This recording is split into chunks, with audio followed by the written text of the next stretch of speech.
ಇವತ್ತು ಈಗ 3 ದಿವಸ ಆಯಿತು ನಮ್ಮ ಪಾದಯಾತ್ರೆ ಪ್ರಾರಂಭವಾಗಿ.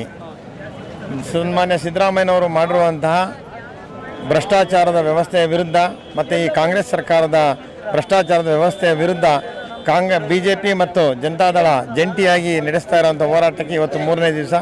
ಇವತ್ತು ಈ ಜನಸ್ತೋಮವನ್ನು ನೋಡಿದರೆ ಗೊತ್ತಾಗುತ್ತೆ ಈ ಸರ್ಕಾರದ ವಿರುದ್ಧ ಈ ಜನರ ಮನಸ್ಸಿನಲ್ಲಿ ಯಾವ ರೀತಿಯ ಭಾವನೆ ಇದೆ, ಈ ಸರ್ಕಾರದ ವಿರುದ್ಧ ಯಾವ ರೀತಿಯ ಜನರ ಭಾವನೆ ಇದೆ ಅಂತ ಹೇಳ್ಬಿಟ್ಟು ಈ ಜನಸ್ತೋಮವನ್ನು ನೋಡಿದರೆ ನಮ್ಮೆಲ್ಲರಿಗೂ ಅರ್ಥ ಆಗುತ್ತೆ. ಇವತ್ತು ಸನ್ಮಾನ್ಯ DK ಶಿವಕುಮಾರ್ ಅವರು ಮುಂದೆ ಒಂದಷ್ಟು ಫಂಕ್ಷನ್ಗಳನ್ನ ಮಾಡ್ಕೊಂಡು ಹೋಗ್ತಾ ಇದ್ದಾರೆ. ಅವರು ಸುಳ್ಳುಗಳನ್ನು ಹೇಳ್ಕೊಂಡು ಹೋಗ್ತಿದ್ದಾರೆ.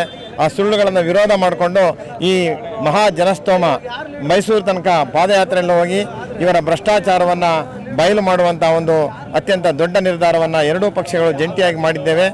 ಇದರಲ್ಲಿ ನಾವು ಯಶಸ್ಸನ್ನು ಕಂಡೇ ಕಾಣ್ತೇವೆ. ಈ ನಾಡಿನ ಜನ ಈ ಸರ್ಕಾರದ ವಿರುದ್ಧ ಇಡೀ ಶಾಪವನ್ನು ಹಾಕ್ತಾ ಇದ್ದಾರೆ.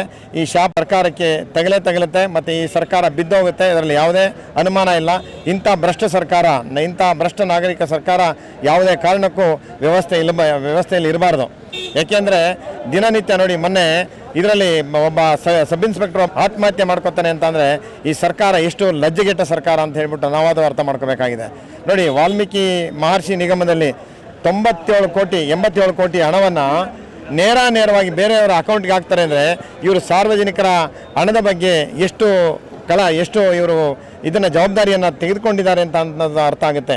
ಏಕೆಂದರೆ ಸಾರ್ವಜನಿಕರ ಉಪಯೋಗಕ್ಕೆ ಇರುವಂಥ ಹಣವನ್ನು ಇವರು ಬೀದಿ ಬದಿಯ ವ್ಯಾಪಾರಿಗಳಿಗೆ, ಪೆಟ್ರೋಲ್ ಪಂಪ್ಗಳಿಗೆ, ಲಿಕ್ಕರ್ ಶಾಪ್ಗಳಿಗೆ ಹಣವನ್ನು ಟ್ರಾನ್ಸ್ಫರ್ ಮಾಡ್ತಾರೆ ಅಂತಂದರೆ ಈ ಸರ್ಕಾರ ಎಷ್ಟು ನೈತಿಕವಾಗಿ ಅಧಪತನಕ್ಕೆ ಇಳಿದಿದೆ ಅಂತ ಹೇಳ್ಬಿಟ್ಟು ನಮ್ಮ ಇಡೀ ರಾಜ್ಯ ಅರ್ಥ ಮಾಡ್ಕೊಂಡಿದೆ. ಆದ್ದರಿಂದ ಈ ಸರ್ಕಾರ ತೊಲಗಬೇಕು. ಈ ಸರ್ಕಾರ ತೊಲಗಿ BJP ಮತ್ತು ಜನತಾದಳದ ಸಂಯುಕ್ತ ಸರ್ಕಾರ ಬರಬೇಕು. ಈ ಜನರ ಆತಂಕವನ್ನು ನಿವಾರಿಸಬೇಕು ಅಂತ ಹೇಳಿ ನಾವಾದರೂ ಜನ ಅಂದ್ಕೊಂಡಿದ್ದಾರೆ. ಈ ಸಂದರ್ಭದಲ್ಲಿ ಹೇಳೋದಕ್ಕೆ ಇಷ್ಟಪಡ್ತೇನೆ. ನಾನು ಒಂದು ಪಕ್ಷದ ಕಾರ್ಯಕರ್ತನಾಗಿ ಅಲ್ಲ, ಒಬ್ಬ ನೊಂದ ಸಾಮಾನ್ಯ ವ್ಯಕ್ತಿಯಾಗಿ ಈ ಮೈಸೂರು ಚಲೋ ಯಾತ್ರೆಯಲ್ಲಿ ಪಾಲ್ಗೊಳ್ತಾ ಇದ್ದೀನಿ.